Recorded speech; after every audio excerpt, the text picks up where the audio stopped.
Hello friend मित्रांनो, आपली railway group डीची नवीन batch 5 तारखेला सुरू होणार आहे, 5 एप्रिलला. आणि ती बॅच कशी असेल, त्यामध्ये काय काय असेल, तुमचा कोणता सिलेबस कव्हर होणार आहे, हे आपण या व्हिडिओमध्ये पूर्ण बघणार आहे. ठीक आहे. रेल्वे ग्रुप डीचा फॉर्म तुम्ही भरलेलाच आहे, बरोबर. मग तुम्ही 10वी पास असेल किंवा ITI आणि अप्रेंटिस केलेले असेल, बरोबर. कारण तुम्हाला माहीत आहे की रेल्वे ग्रुप डीच्या जागा ह्या 10वीवर 80% आणि 20% जागा ज्यांची रेल्वेमध्ये अप्रेंटिस झालेली आहे ITI नंतर त्यांच्यासाठी असतात. ठीक आहे. तर त्या बॅचबद्दल आणि ग्रुप डीबद्दल पण आपण या व्हिडिओमध्ये माहिती पूर्ण बघणार आहे. ज्याला बॅच लावून अभ्यास करायचा असेल किंवा ग्रुप डीचा अभ्यास करायचा असेल त्यांनी ही व्हिडिओ पूर्ण बघा. ठीक आहे. बॅचबद्दल तुमची पूर्ण कन्सेप्ट क्लिअर होऊन जाईल. ठीक आहे मित्रांनो, बघा आता रेल्वे ग्रुप डी बॅच. ठीक आहे. जर बॅच तुम्हाला करायची असेल, ठीक आहे, तर काय काय बॅचमध्ये आहे ही या व्हिडिओमध्ये मी व्यवस्थित सांगतो. पूर्ण व्हिडिओ लास्टपर्यंत बघा, म्हणजे तुम्हाला समजेल की किती मार्काचा सिलेबस कव्हर होईल, काय काय शिकवलं जाईल, कशा प्रकारे शिकवलं जाईल, हे सर्व तुम्हाला समजेल. पहिल्यांदा आपण बघू की रेल्वे ग्रुप डीची एक्झाम कोण देऊ शकतात किंवा देऊ शकत नाहीत. ठीक आहे. कारण की तुम्ही पूर्ण व्हिडिओ बघणार आणि त्यानंतर कुठेतरी तुम्हाला समजणार की अरे आपण ग्रुप डीची एक्झाम देऊ शकत नाही. तर असं व्हायला नको, कारण बऱ्याच जणांचं तसं पण होतं. ठीक आहे. तर बघा आता, तुम्ही जर तुमचं वय जर 33 वर्षपेक्षा जास्त असेल तर तुम्ही रेल्वे ग्रुप डीची एक्झाम देऊ शकत नाही URसाठी. म्हणजे काय, तर 18 ते 33 वर्षाची वयोमर्यादा रेल्वे ग्रुप डीसाठी आहे. 18 ते 33 वर्ष. 18 वर्षापेक्षा कमी तुमचं वय असेल तर तुम्ही रेल्वे ग्रुप डीची एक्झाम देऊ शकणार, म्हणजे फॉर्म भरू शकणार नाही, एक्झाम देऊ शकणार नाही. म्हणजे फॉर्म भरताना तुमचं एज हे 18 ते 33 मध्ये पाहिजे. त्यामुळे काय होतं, काही जण 10वीला असतात आणि 10वीला असल्यामुळे किंवा 10वी झाल्यामुळे, 10वी झालेली असती त्यामुळे त्यांचं वय असतं 16 ते 17 आणि मग त्यांचा मेसेज येतो, सर मी ग्रुप डीची एक्झाम फॉर्म भरू शकतो का. तर भरू शकत नाही, त्यासाठी वय पाहिजे 18 वर्ष. ठीक आहे मित्रांनो. किंवा ITI फर्स्ट इयर सेकंड इयरला पण असतात, पण 18 वर्ष पूर्ण झालेले नसतात. ठीक आहे. त्यामुळे हे एज, या एजच्या मधीलच फॉर्म भरू शकतात. हे झालं UR आणि EWS. ठीक आहे. OBC तुम्ही असाल तर तुमचं वय 36 वर्षापर्यंत असेल तरी तुम्ही फॉर्म भरू शकता. 36 पेक्षा जास्त वय असेल तर तुम्ही फॉर्म भरू शकत नाही. आणि SC ST असाल तुम्ही तर तुमचं वय 38 वर्षापर्यंत असेल तर तुम्ही फॉर्म भरू शकता. 38 वर्षापेक्षा जास्त असेल तर तुम्ही फॉर्म भरू शकत नाही. क्लिअर झालं इथं, कोण फॉर्म भरू शकतं, कोण नाही भरू शकत. 18 वर्ष मिनिमम क्रायटेरिया आहे, कमीत कमी ते सर्वांसाठीच आहे, कोणती कास्ट असेल तर. आणि मॅक्झिमम म्हणजे जास्त मर्यादा आहे UR EWS 33 वर्ष, OBC 36 वर्ष आणि SC ST 38 वर्ष. कारण इथं 5 वर्षाची सवलत असते, इथं 3 वर्षाची सवलत असते, बरोबर. दुसरी गोष्ट, एज्युकेशन म्हणजे शिक्षण तुमचं 10वी पाहिजे. 10वी शिक्षण असेल तर तुम्ही फॉर्म भरू शकता आणि एक्झाम देऊ शकता. 10वीच्या पुढे बरेच जण म्हणतात, सर मग माझी 12वी भरू शकतो का, माझं ग्रॅज्युएशन आहे भरू शकतं का, पोस्ट ग्रॅज्युएशन आहे, BA BTech आहे, MBA आहे, BSc आहे, BCom आहे, आर्टनं. मिनिमम क्वालिफिकेशन 10वी आहे. 10वीच्या पुढे तुम्ही PhD जरी केली तरी काय घेणं देणं आहे का. शिक्षण मिनिमम किती आहे, 10वी. तुमची 10वी झाली असेल तुम्ही एक्झाम फॉर्म भरून एक्झाम देऊ शकता, बस. बाकी तुमचं ITI झालाय 10वी नंतर, 12वी झाली, ग्रॅज्युएशन झालंय, PhD झाली, काही घेणं देणं नाही. त्यामुळे ते मेसेज करून परत विचारू नका, माझी सर इंजिनिअरिंग सुरू आहे, मी फॉर्म भरू शकतो का. 10वी नंतरच केलंय ना ते, 12वी नंतर किंवा डिप्लोमा नंतर इंजिनिअरिंग. मग 10वी झाली ना मिनिमम, मग फॉर्म भरू शकतो, काही पण प्रश्न विचारू नका. ठीक आहे, पहिली गोष्ट. आणि तर ऑब्लिक केलंय मी का, तर 10वी वरती तुम्हाला 80% जागा असतात. म्हणजे टोटल जागा समजा तुमच्या 50,000 असतील, 50,000, तर त्यापैकी 80% म्हणजे 40,000 जागा ह्या 10वीवर असतात. ठीक आहे. किती, 80%. 80% जागा ह्या 10वीवर असतात. ठीक आहे. मग राहिलेल्या 20% जागा कुठं असतात, तर राहिलेल्या 20% असतात अप्रेंटिस झालेल्या मुलांसाठी. म्हणजे ज्यांची रेल्वेमध्ये अप्रेंटिस झालेली आहे, रेल्वेमध्ये म्हणजे कुठं ITI झाल्यानंतर अप्रेंटिस 1 वर्षाची असते, ती अप्रेंटिस ज्यांची झालेली आहे त्यांच्यासाठी 20% जागा राखीव असतात आणि याचं मेरिट कमी लागतं. आणि कमी म्हणजे एवढे कमी नाही लागत जे तुम्ही 2019च्या वॅकन्सीमध्ये बघितलं होतं. हां, बरेच जण असे स्वप्न धरून बसलेले असतात, माझं 40 मार्कावर सिलेक्शन होईल, माझं 60 मार्कावर सिलेक्शन होईल. सपनातच रिझल्ट लागून जातो तो तसाच सपनात बस. आत्ता ती कंडिशन राहिलेली नाही, कारण अप्रेंटिसमध्ये 99-95 मार्क दिली जातात. त्यामुळे इथंच मुलांना 32-33 मार्क येत आहेत आणि इकडे मुलांना 45-50 पडली. समजा इकडे 50 जरी मार्क घेतली मुलांनी 100 पैकी, बरोबर, तरी 50 पैकी किती होतात? 33 होतात. 33 आणि ही 33 झाली 66 मार्क त्याची. 100 पैकी 50 मार्क घेतली तर त्याचे 66 मार्क होतात. तुझं 20-30चं तुंतुन कुठं वाजवतो आता. त्यामुळे हे जर डोक्यात तुमच्या असेल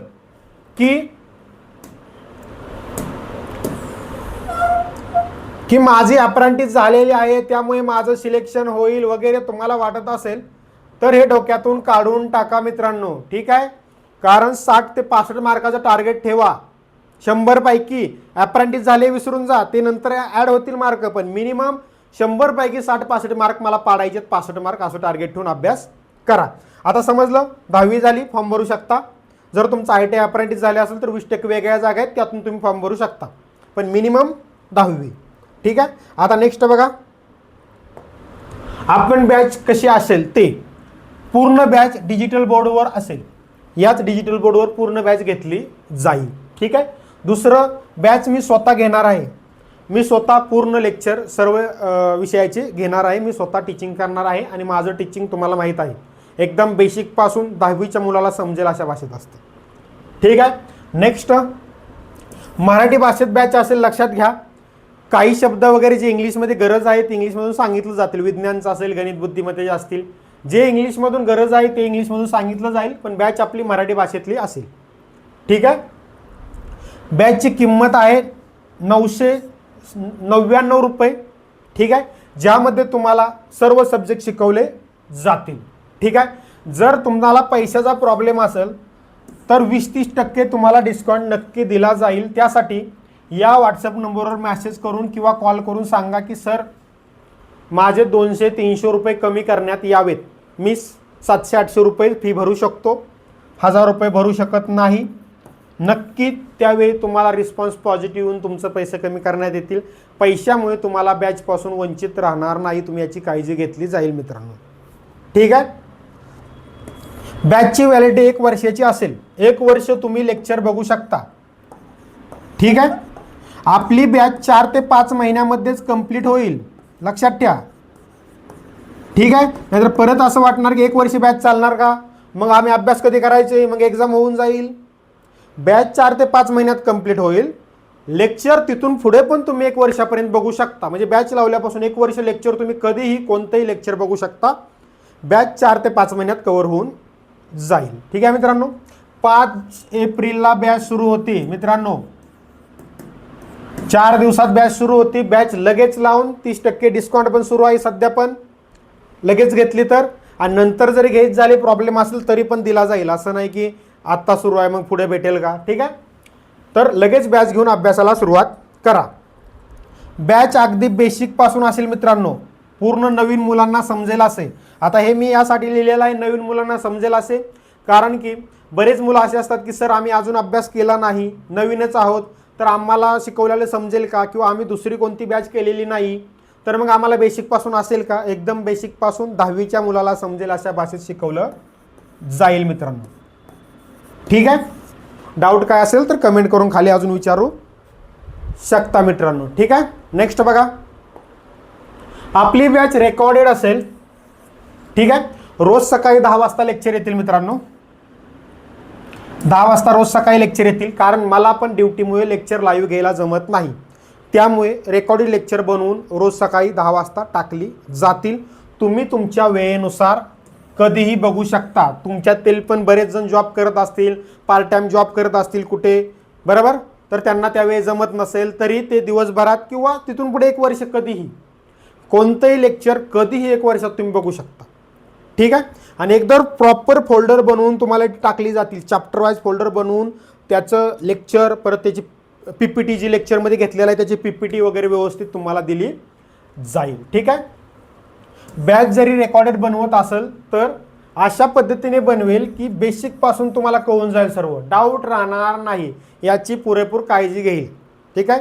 जॉबमुळे आपल्याला रोज त्या टाईमला लाईव्ह येऊन शिकवायला जमत नाही, त्यामुळे आपण रेकॉर्डेड बनवणार आहे. डिजिटलवर बोर्डवर प्रॉपर व्यवस्थित बनवून शिकवणार आहे मित्रांनो. ठीक आहे. रेल्वेमध्ये अप्रेंटिस झालेल्या मुलांनी तर नक्की बॅच जॉईन करावी. हे मी का सांगतोय? अप्रेंटिसच्या मुलांवर माझा भर ह्यासाठी आहे की तुम्हाला 20% वेगळं रिझर्वेशन असतं ग्रुप डी मध्ये, बरोबर. फक्त रेल्वेमध्ये अप्रेंटिस ज्यांची झाली त्यांच्यासाठीच. टाटा मोटर, महावितरणमध्ये इकडं तिकडं झालेल्यांसाठी या जागा नसतात. चुकून तुम्ही अप्रेंटिस झाले म्हणून जरी फॉर्म भरला तरी डॉक्युमेंट मेडिकलच्या वेळी तुम्ही बाहेर पडता, टाकलं जातं, काढून टाकलं जातं तुम्हाला. उगाच 1-1.5 वर्ष वायपट घालवू नका. त्यासाठी मग तुम्ही 10वी डायरेक्ट जनरलमधून 10वीवर 80% जागा आहेत त्यामधून फॉर्म भरा. उगाच इकडे कॉम्पिटिशन वाढवू नका. बरोबर आहे ना. रेल्वेमध्ये अप्रेंटिस झालेल्या मुलांनी सांगायचं आहे, बरोबर आहे का? ह्यांच्यामुळे कॉम्पिटिशन परत वाढतंय, कारण मेरिट जास्त लागतं. फायनलमधून ते बाहेर निघतात पण मेरिट वाढवून जातात ना, बरोबर. त्यामुळे रेल्वेमध्ये अप्रेंटिस असलेल्या मुलांनीच फॉर्म भरताना रेल्वेत अप्रेंटिस झाली टाकून 20% रिझर्वेशन घ्यायचं आहे. बाकीच्यांनी अजिबात नको, बरोबर ना. ठीक आहे. जे पण लेक्चर होतील त्याची PPT PDF तुम्हाला ॲपमध्ये नोट्स काढण्यासाठी दिली जाईल. ठीक आहे. नोट्स काढण्यासाठी ती PPT PDF तुम्हाला अवेलेबल करून दिली जाईल मित्रांनो. ठीक आहे. नेक्स्ट बघा, बॅचमध्ये कशा पद्धतीने लेक्चर असतील, स्टार्टिंग कशी होईल बॅचची, ते पण व्हिडिओ मोठी होणार आहे मला माहीत आहे, पण बॅचबद्दल तुम्हाला व्यवस्थित समजाव या उद्देशाने मी घेतो. रेल्वे ग्रुप डी मध्ये कोणकोणत्या पोस्ट आहेत, बरोबर, जॉब कसा असतो, काम काय असते, याची पहिली व्हिडिओ आपल्याला येईल. आता तुम्ही म्हणसाल सर ग्रुप डीचा डायरेक्ट सिलेबस द्यायचा, शिकवायला चालू करायचं, हे लेक्चर कशाला घेता व्हिडिओ? तुम्हाला जर ग्रुप डीचा अभ्यास करायचा आहे, ग्रुप डीमध्ये सिलेक्ट व्हायचं आहे, तर भविष्यात तुम्हाला काम करावं लागणार आहे त्यामध्ये, बरोबर. मग त्यामध्ये काम करत असताना तुम्हाला कोणत्या कोणत्या पोस्ट असतात, त्याचं काय काम असतं, ह्या गोष्टी जर पॉझिटिव्हली माहीत असतील तर तुम्ही तेवढा स्ट्रॉंगपणे अभ्यास करू शकता, बरोबर. चांगल्या प्रकारे अभ्यास करू शकता, सिलेक्ट होऊ शकता. त्यामुळे आपल्याला त्या कामाबद्दल एक आपल्या मनात जे डाऊट असतील ते क्लिअर झालं तर अजून चांगल्या प्रकारे माणूस अभ्यास करतो, बरोबर.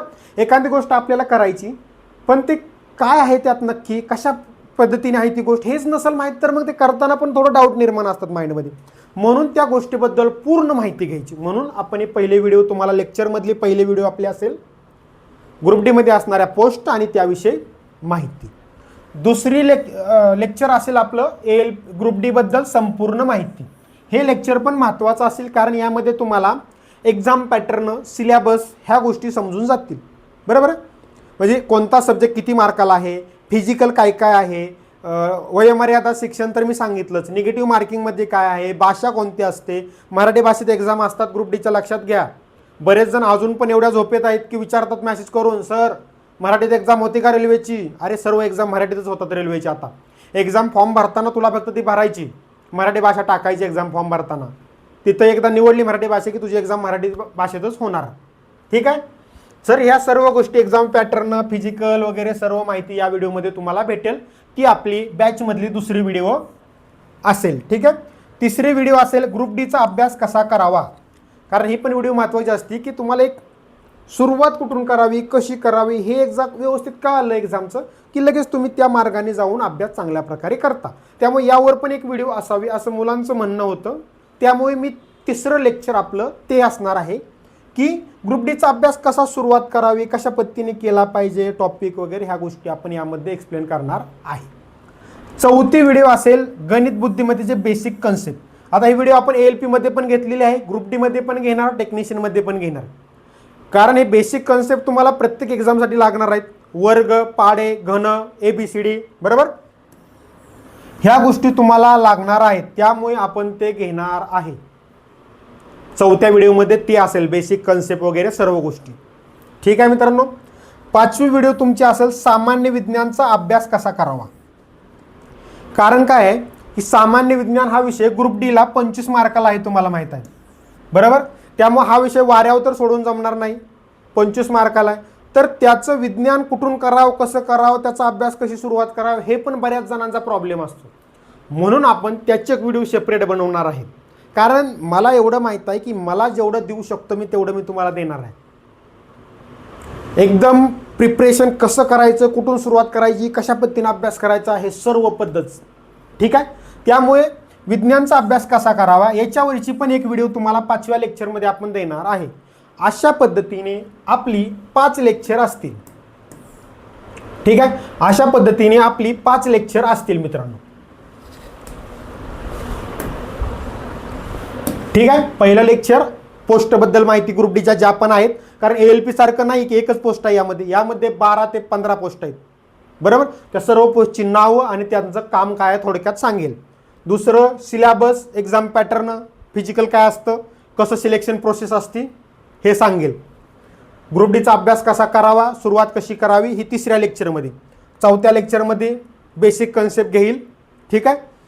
जी कॉमन बेसिक कन्सेप्ट आहेत त्या. आणि 5व्या लेक्चरमध्ये सामान्य विज्ञानाचा अभ्यास कसा करावा. ठीक आहे. पुढे नेक्स्ट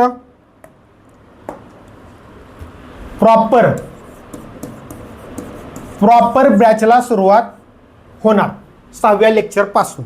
कारण इथंपर्यंत जे होतं त्याचा आपल्याला एक्झामला प्रश्न नाही येणार, पण ह्या बेसिक कन्सेप्ट माहीत असणं गरजेचे होत्या 5 लेक्चर पहिले. पण आता इथून पुढं प्रॉपर बॅचला सुरुवात होईल. बरोबर. गणिताचे टॉपिक सुरुवात होईल 6व्या लेक्चरमध्ये. गणिताचे टॉपिक म्हणजे काय, तर ग्रुप डी साठी गणिताचे कोणकोणते चॅप्टर आहेत त्या चॅप्टरची नावे आणि त्याविषयी माहिती. त्याच्या 7व्या लेक्चरमध्ये बुद्धिमत्तेचं टॉपिक आणि त्याविषयी माहिती चॅप्टर. परत विज्ञानचे टॉपिक, फिजिक्सचे वेगळे टॉपिक, याचं एक सेपरेट लेक्चर असेल, याचं दुसरं लेक्चर असेल, याचं तिसरं लेक्चर असेल. वेगवेगळ्या लेक्चरमध्ये ते वेगवेगळ्या पद्धतीने व्हिडिओ बनवून शिकवलं जाईल. ठीक आहे. आलं लक्षात.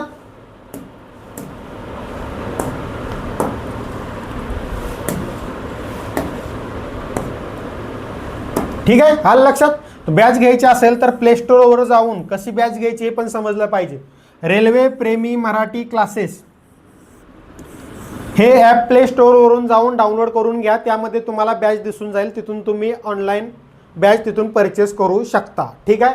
अधिक माहितीसाठी या व्हॉट्सअप नंबरवर कॉल किंवा मेसेज करू शकता. काही डाऊट असेल तर बॅचबद्दल अजून. ठीक आहे. किंवा व्हॉट्सअपवर मेसेज केला तरी तुम्हाला बॅचबद्दल माहिती सांगितली जाईल. हे ॲप डाउनलोड करून घ्या. यामध्ये आपल्या प्रश्नपत्रिका, पाठीमागच्या सिलेबस हे सर्व फ्रीमध्ये त्यामध्ये उपलब्ध आहे मित्रांनो. त्या सर्व गोष्टी तुम्ही प्रश्नपत्रिका 200च्या वरती प्रश्नपत्रिका आपण ॲपमध्ये टाकलेत रेल्वेच्या मराठीतून. त्यात मग group D, ALP technician, NTPC सर्व आहेत. त्या पण तुम्ही डाउनलोड करून घेऊ शकता. ठीक आहे. नेक्स्ट बघा, बॅचमध्ये काय काय शिकवलं जाईल, म्हणजे महत्त्वाचं म्हणजे कोणता सब्जेक्टचं काय घेतलं जाईल हे पण महत्त्वाचं आहे. बरोबर. आता त्याआधी बघा, गणित तुम्हाला 25 मार्कला आहे. ठीक आहे. बुद्धिमत्ता तुम्हाला 30 मार्कला आहे. सामान्य विज्ञान तुम्हाला 25 मार्कला आहे. हे मी कशासाठी सांगतोय, कारण परत एखादा उठून म्हणणार सर बॅचमध्ये तुम्ही हे घेतलंच नाही. म्हणून बघा मी काय काय घेणार आहे क्लिअर कट सांगतोय. जे नाही घेणार ते डायरेक्ट सांगेल नाही घेणार, जे घेणार ते डायरेक्ट सांगेल घेणार म्हणून. ठीक आहे. आणि GK आणि करंट, GK आणि चालू घडामोडी 20 मार्क असं मिळून तुमचा पेपर 100 मार्काचा असतो. 100 मार्क, 100 प्रश्न आणि 90 मिनिटे वेळ.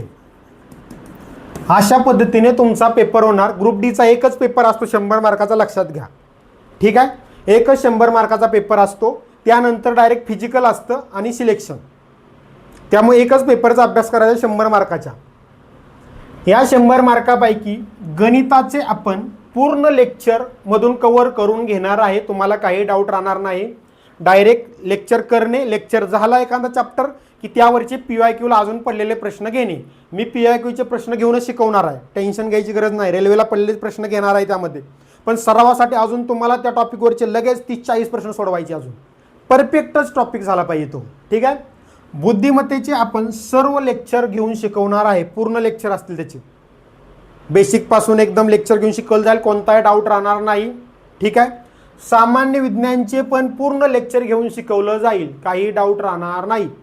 चॅप्टरची नावं व्यवस्थित, विज्ञान भौतिकशास्त्राची वेगळी, रसायनशास्त्राची वेगळी, जीवशास्त्राची वेगळी, प्रत्येक चॅप्टर एक एक घेऊन तुम्हाला PPT टाईपमध्ये शिकवून जी शिकवलेली जी PPT असेल ती तुम्हाला ॲपमध्ये उपलब्ध करून दिली जाईल तिन्हीची पण, जेणेकरून तुम्हाला अजून नोट्स काढण्यासाठी उपयोगी पडेल. आता मेन म्हणजे GK आणि करंट. यामध्ये GK तुम्हाला येतं 6 ते 7 मार्काला आणि करंट तुम्हाला येतं 13 ते 14 मार्कला. ठीक आहे. या करंटचे आपण PDF रोजच्या रोज तुम्हाला ॲपमध्ये देणार आहे. रोजच्या रोज आजची लगेच करंट अफेअरची PDF लगेच आज टाकणार. हे आजचं करंट अफेअर करून घ्या, म्हणजे काल झालेलं आज, बरोबर, करंट अफेअर करून घ्या. असं करंट अफेअरची PDF तुम्हाला रोजच्या रोज भेटून जाईल. त्यामुळे हे 13 ते 14 मार्क तुमचे कव्हर होऊन जातील. टोटल किती झाले? 25 + 30 20 प्लस हे 13 धरा, किती झाली? 93. 100 पैकी 93 मार्काचा सिलेबस तुमचा कव्हर होईल. तुम्ही म्हणताल सर GK 6 आणि 7 मार्कासाठी काय? यासाठी आपण लेक्चर घेणार नाही, क्लिअर कट सांगतो. उद्या परत एखादा उठून म्हणायला सर GK आणि करंट GK शिकवलं नाही. करंटचं तर मी PDF देतोय. 13-14 मार्काची रोजची तुम्हाला एक PDF भेटेल. 1 वर्षाचं करंट अफेअर तुम्हाला भेटेल. आणि दुसरी गोष्ट, 5 एप्रिलला आपली बॅच सुरू होती, तरीही तुम्हाला 1 जानेवारीपासूनचं करंट अफेअर भेटेल. त्यामध्ये 1 जानेवारी 2026. कारण की जर ग्रुप डीची एक्झाम तुमची सप्टेंबर-ऑक्टोबरमध्ये आली समजा, तर एप्रिलपासूनचं करंट सप्टेंबरपर्यंत म्हटलं तर तुम्हाला करंट किती 5 महिन्याचं भेटेल, फक्त 5-6. तर तुम्हाला जानेवारीपासून दिलं तर 9-10 महिन्याचं करंट अफेअर भेटेल. त्यामुळे जानेवारीपासूनचे तुम्हाला PDF करंट अफेअरचा रोजची रोज एक PDF, वीकली एक PDF, मंथली एक PDF, अशा पद्धतीनं तुम्हाला ॲपमध्ये दिलं जाईल. आणि राहिलेल्या 6-7 मार्कासाठी मी इतिहास, भूगोल, अर्थशास्त्र, राज्यघटना वगैरे एवढं घेऊ शकत नाही, शिकवू शकत नाही. मग सर तुम्ही 6-7 मार्काचं काय करावं? आम्ही तुम्ही JKचा अभ्यास करा, त्याच्यावर मी 2-3 लेक्चर बनवेल. 2-3 लेक्चर त्याच्यावर मी बनवेल की तुम्हाला JKचं काय करायला पाहिजे, कोणते कोणते टॉपिकवर प्रश्न येतात रेल्वेला, ह्या सर्व गोष्टीची लेक्चर बनवेल. ती 2-3 लेक्चर बनवून त्यामध्ये मी व्यवस्थित ते तुम्हाला एक्सप्लेन करून सांगेल. पण त्याचं टीचिंग होणार नाही. 2-3 लेक्चर होतील टीचिंगची, ज्यामध्ये तुम्हाला GK आणि करंटचं 6-7 मार्काचं पण काय करायचं ते तुम्हाला सांगेल. ठीक आहे. कारण हे पूर्ण जर टीचिंग केलं तर यामधून किती पडणार आहे? कारण त्याचा आवाका किती मोठा आहे, इतिहास, भूगोल, राज्यघटना, अर्थशास्त्र, आवाका किती मोठा आहे. तर त्यामध्ये मेन टॉपिक करायचे ज्याच्यावर प्रश्न येतो, जसं देशाच्या राजधान्या, म्हणजे जे जनरल नॉलेज करायचं आपण, जनरल नॉलेजचा प्रश्न. ठीक आहे. चलन असेल, अशा काही संस्था असतील मेनच्या, त्या अशा टाईपमध्ये प्रश्न त्याच्यावर येतात. त्या गोष्टी मी तुम्हाला नंतर सांगेल. चालू घडामोडी तर तुम्हाला रोजच्या रोज भेटून जाईल. त्यामुळे तुमचा 93 मार्काचा सिलेबस आपण परफेक्ट कव्हर करतोय. त्यामधील 80 मार्काचा सिलेबस तुमचा पूर्ण लेक्चर घेऊन कव्हर करून घेतोय. 13 मार्काचा सिलेबस PDF देतोय पूर्ण. आणि 6-7 मार्काला तुम्हाला 2-3 लेक्चर घेऊन मी सांगेल काय करायचं ते. ठीक आहे मित्रांनो, अशा पद्धतीने तुमची 100 मार्काचा सिलेबस कव्हर होईल. ठीक आहे. यामध्ये अजून काय डाऊट असेल तर मला कमेंट करून विचारू शकता. बाकी फिजिकल वगैरे तुम्हाला मी जी सेकंड लेक्चर घेणार आहे सर्व माहिती ग्रुप डीची, फिजिकल सिलेबस वगैरे त्यामध्ये सांगेलच फिजिकल काय आहे आणि ग्रुप डीचा अभ्यास कसा करायचा त्यामध्ये ते येईलच की फिजिकल कोणतं करायचं आतापासूनच आणि कोणतं करायची गरज नाही हे पण तुम्हाला मी त्यामध्ये परफेक्ट सांगेल. ठीक आहे मित्रांनो. अजून काय डाऊट? बघा, रेल्वे LPची बॅच सुरू झालेली आहे आजच. ज्यांना बॅच घ्यायची असेल घेऊ शकता. ग्रुप डीची 5ला होणार आहे, टेक्निशियनची 11 एप्रिलला होणार आहे आणि रेल्वे सामान्य विज्ञानची 15 एप्रिल आणि NTPCची पुढच्या महिन्यात 1 तारखेला 1 मेला सुरू होईल. ठीक आहे मित्रांनो. आणि लक्षात घ्या, अजून पण क्लिअर कट सांगतोय, ALP ग्रुप डी आणि टेक्निशियन या जर एक्झामचा अभ्यास करत असेल, या तिन्ही किंवा यामधील 2 किंवा 1, तरी यापैकी एक जरी बॅच घेतली तर तुमचं कव्हर होऊन जाईल. उगाच 2-2 बॅच घेऊन पैसे वायपट घालवू नका. कारण याचा जर सिलेबस तुम्ही फुल नोटिफिकेशन बघा, ग्रुप डीची बघा, ALPची बघा, नाही तर टेक्निशियनची बघा, गणित बुद्धिमत्तेचं टॉपिक सेम तेच आहेत. एकही टॉपिक खालीवर किंवा वेगळा नाही. त्यामुळे मी कशाचा अभ्यास करून मग ह्याची बॅच मग त्याची पण घेऊ, हे पण घेऊ असं करू नका. एकच बॅच घ्या, एकाच बॅचमध्ये तुमचं सर्व कव्हर होऊन जाईल. अधिक माहितीसाठी या व्हॉट्सअप नंबरवर किंवा कॉल किंवा मेसेज करू शकता या नंबरवर. काय डाऊट आहे का तुम्हाला? अजून डाऊट असेल तर नक्की सांगा. अशा पद्धतीने आपण सर्व बॅच पूर्ण कव्हर करून घेणार आहे. याच्या पुढचं लेक्चर कोणतं राहणार आहे? ग्रुप डीच्या पोस्ट आणि त्याविषयी माहिती. त्याच्या पुढं मग सिलेबस आणि ते एक लेक्चर तुम्हाला भेटून जाईल. आत्ताच बॅच लावा. फॉर्म भरला असेल आत्तापासून प्रिपरेशन करा. 4 महिन्यावर 5 महिन्यावर एक्झाम येईल, तोपर्यंत तुमचा सिलेबस बी कंप्लीट होऊन जाईल, पूर्ण अभ्यास बी होईल. आणि ॲप्रेंटिस झालेले जर कोण असेल जे आपल्या व्हॉट्सअप ग्रुपला ॲड नाही, कारण ॲप्रेंटिसचा आपला वेगळा ग्रुप आहे ज्यामध्ये 1200च्या आसपास मुलं आहेत सध्या. ज्यांना वाटतंय ना ॲप्रेंटिस झालेली मुलंच नाहीत रेल्वेमध्ये, आपल्या व्हॉट्सअप ग्रुपमध्ये 2 व्हॉट्सअप ग्रुपमध्ये 1200 मुलं ॲप्रेंटिस झालेले आहेत आणि ते फक्त आणि फक्त रेल्वेत ॲप्रेंटिस झालेली मुलं आहेत. त्यामुळे जरी अजून कोण नवीन असेल की ज्याला ग्रुपमध्ये ॲड व्हायचं ॲप्रेंटिस झालेली रेल्वेची, त्यांनी मेसेज केला, त्याला ॲप्रेंटिसच्या ग्रुपवर ॲड केलं जाईल. पण रेल्वेमध्येच ॲप्रेंटिस झालेली असावी, प्रूफ दिल्याशिवाय ॲड केलं जात नाही. त्यामुळे किती कॉम्पिटिशन आहे बघा. म्हणजे 1200 मुलं तर आपल्यापासूनच अभ्यास करताय रेल्वेचा ॲप्रेंटिस झालेली. म्हणजे बघा ॲप्रेंटिसच्या 20% जागामध्ये पण कॉम्पिटिशन आहे की नाही तुम्हाला लक्षात येईल. त्यामुळे 40-50चं टार्गेट न ठेवता बॅच लावून व्यवस्थित अभ्यास करा. ठीक आहे मित्रांनो, अजून काय डाऊट असेल तर कमेंट करून विचारा. पुढच्या व्हिडिओमध्ये आपण पुढचे लेक्चर घेऊया. Thank you friend.